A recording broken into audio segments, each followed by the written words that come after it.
ګلونه دي وربل کې په قطار ایښي دي خالونه د جانانه درې په شمار ایښي دي ګلونه دي وربل کې او په قطار ایښي دي خالونه د جانانه درې په شمار ایښي دي خالونه د جانانه درې په شمار ایښي دي او ایښي درې خالونه د ورځو په پیوند دي بل د څه ناشنا ګلونه کړي په لمن دي خپه دي بلبلان چې تا شړلې د چمن دي دامونه دي د زلفو په هر لار ایښي دي خالونه د جانانه درې په شمار ایښي دي ګلونه دي وربل کې او په قطار ایښي دي خالونه د جانانه درې په شمار ایښي دي او ایښودي دي دامونه یې دامونه د زلفانو په هر لور دي سېزلې دي صنمه داسې ډېر خلک په اور دي ډېره دستا غمونه مې اشنا د زړه په کور دي داغونه دي د زړه په سر داغونه مې د زړه په سر دلدار ایښي دي خالونه د جانانه درې په شمار ایښي دي ګلونه دي وربل کې او په قطار ایښي دي خالونه د جانانه درې په شمار ایښي دي خالونه د جانانه درې په شمار ایښي دي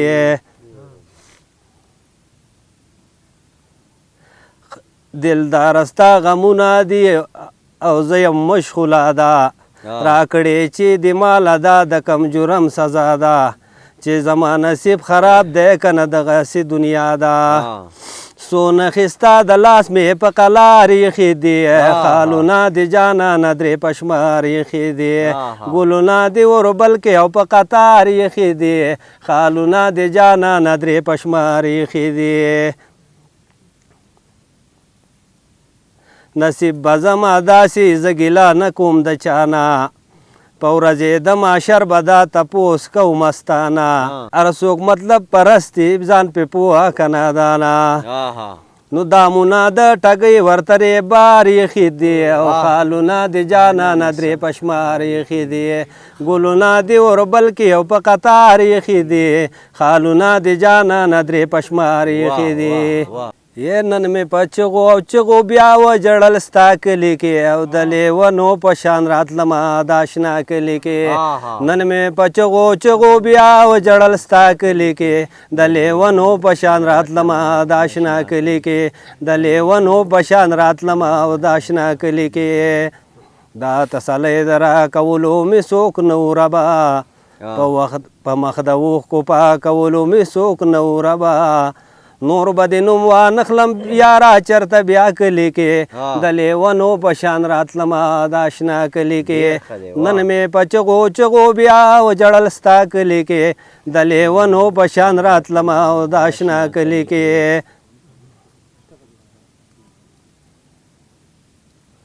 ستا یارانې توبهګار کړی مې چاته نه خاندمه کله چې نوم د دوستۍ واخلي څوک نو خاندمه ما خو د سپیم قدر کړی په هغه کلي کې او د لیونو په شان راتلمه او د اشنا کلي کې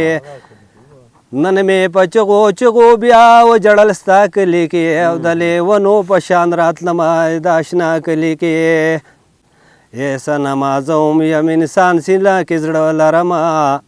ستا نه په دې خبره زه هم یو ګیله لرمه سله غیبت مې که هر سړي ته ته زما کلي کې د لیونو په شان راتلمه د اشنا کلي کې نن مې په چغو چغو بیا وجړل ستا کلي کې د لیونو په شان راتلمه د اشنا کلي کې لاليه څنګه مشهور مې کړې منې او که نه په خپل ښایست باندې غرور مې کړې منې او که نه یا صفت کېږي او د نادان رحمان الله کلي کې د لیونو په شان راتلمه د اشنا کلي کې په پستو پستو خبرو یې دوکه شوم اعتبار ونه کړې په ګیره د شیخانو او مسلې چې کې شورو نو سم ملا وي په مثال وي تش په مثال تش دانچه یې د بوتانو چې مې نه کوي پورسان په څه خبره مرور ګرځي جانان په څه خبره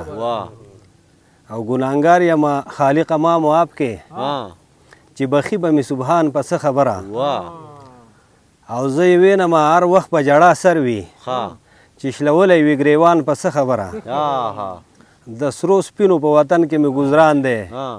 بیا کوي خلک تاوان په څه خبره ډیر ښه دی او چې خبرې د زهرو نه ترخې وي ورپسې وکم ارمان په څه خبره ډیر ښه او یار زما د قسته بل ته په خندا شي چې خوښ دي رقیبان په څه خبره او چې د خپل عزت چې په خپل عزت او قدر پوه نشي زه یې ومنم احسان په څه خبره ډیر ښه دی چې په غیرو پسې ګرځي او تایر کي چې بدې شي نادان په څه خبره